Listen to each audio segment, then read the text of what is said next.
How's it going, guys? Today I have a video that's going to be a little bit different. A buddy of mine had contacted me a while back and asked me to create a film for him that is a memorial video for his brother who passed away in a car wreck. And as of this year, my friend had just reached the same age as his brother, so we kind of wanted to make a film that kind of represented Tracy's life and captured his story in a really nice way. And for those of you guys who've been following me for a while, you guys know I really like to make videos that kind of pull your heartstrings.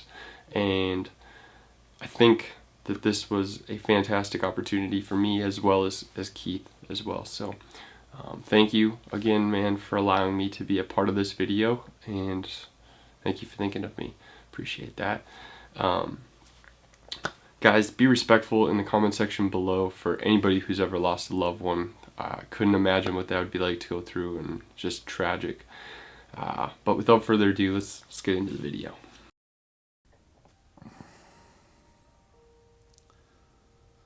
November the 2nd, 2004. The hardest day of my life. I lose my brother on that day. And it's been a lot of years. It's 2017 now. It's almost 2018. I just want to show him how much he meant to me, and I wanted to show everybody else how much he meant to me. So this is Tracy Clayton Wood from his brother William Keith Wood, the memorial video.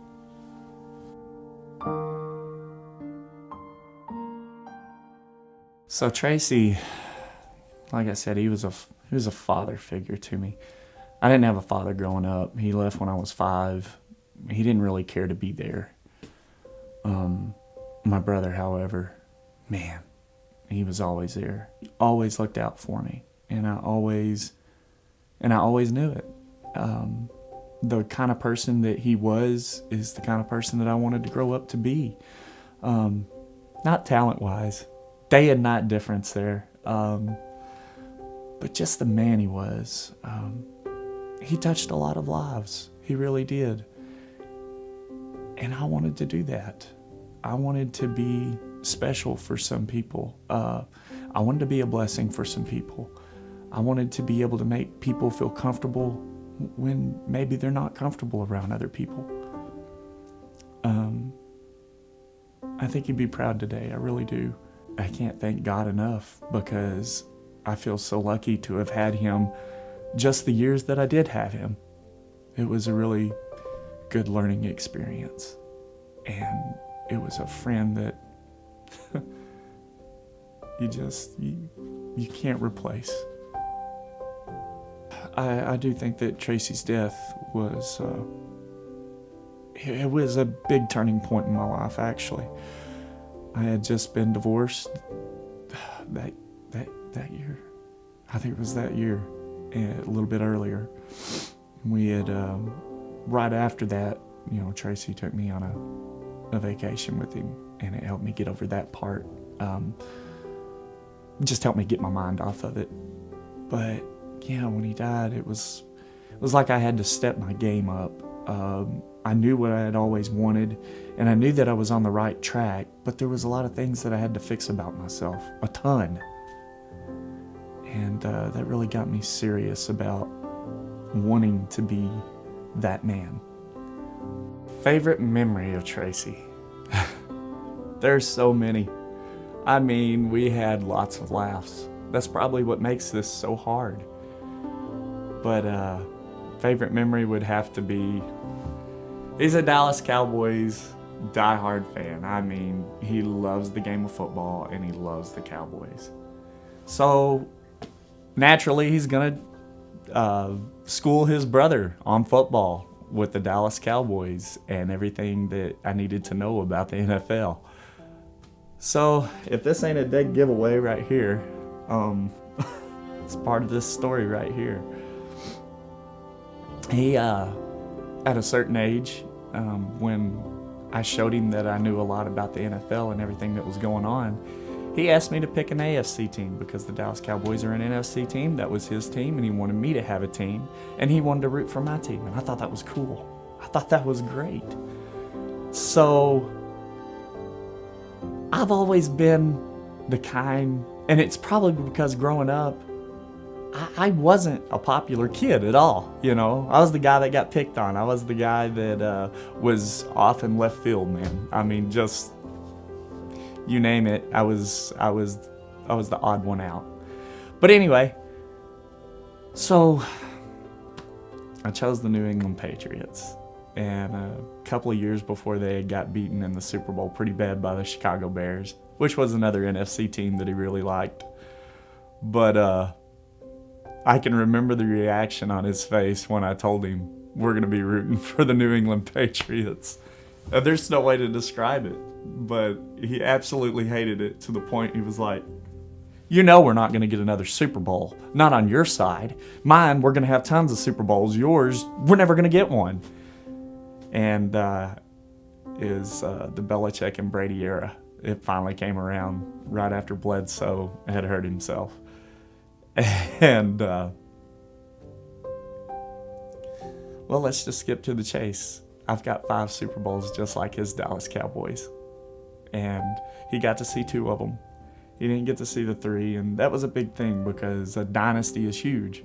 The Dallas Cowboys in the 90s became a dynasty, and he was really proud of his Dallas Cowboys for doing that. And I'm really proud of my New England Patriots for doing that. But that's the memory that I most think about.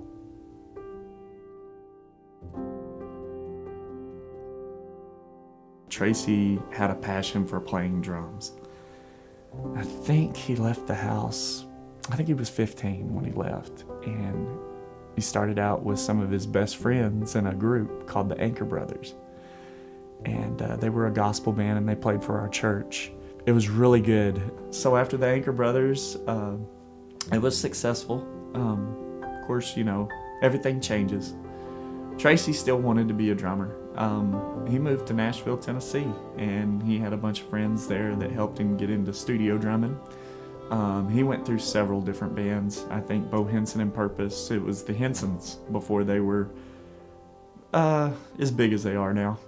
But Tracy wanted to get into like country rock bands. So he went up north and he played with a couple of bands. I think one was Mid-Range, the other one was Bullet.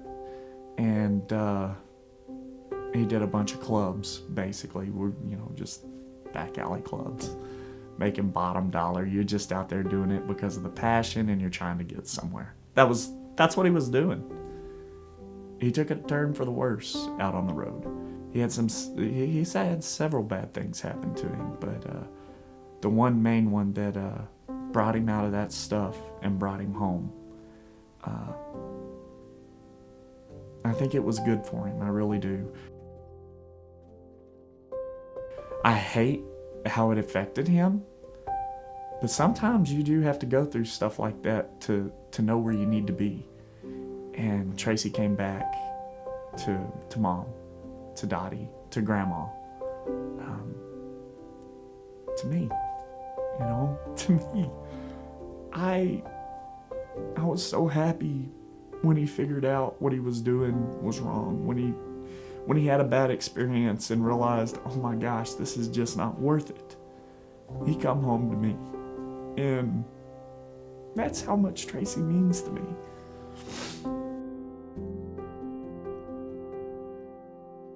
So there's lots of things about Tracy that, man, I just don't have time to tell you about.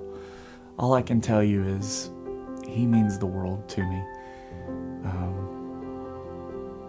He did a lot of great things in his life. He really did. And the greatest thing he did was touch souls' lives. I definitely wanted to pick up from that. He's an amazing person, and he's very talented. You know, after he was gone, it was really, really, really hard to cope. I didn't know what I was going to do. This was the guy that I turned to all the time. This is the guy that I called on the phone no matter what the hour was of the night to talk to. because he was a father figure to me. I had to ask, what do I need to do here? What do I need to do here? And I didn't have that. Oh yeah, I've got my mom, and man, I'm so blessed to have my mother. But a brother's bond it's special. It really is. It's very special. And I didn't know how I was going to live without a brother's bond. How do you do that when you've lived with a brother's bond? Well, God knew. I'm thankful Tracy's in a better place. I'm thankful that he's out of pain. I'm thankful that there's a God that's taking care of me. And I'm so thankful there's a God taking care of me, because he's got it better than I do. But God knew I needed somebody. And I didn't realize how many brothers I had in this world. But I can think of two specific ones that they fill the gap nicely. No one will ever replace Tracy. But these guys, man, life got better. Life got way better.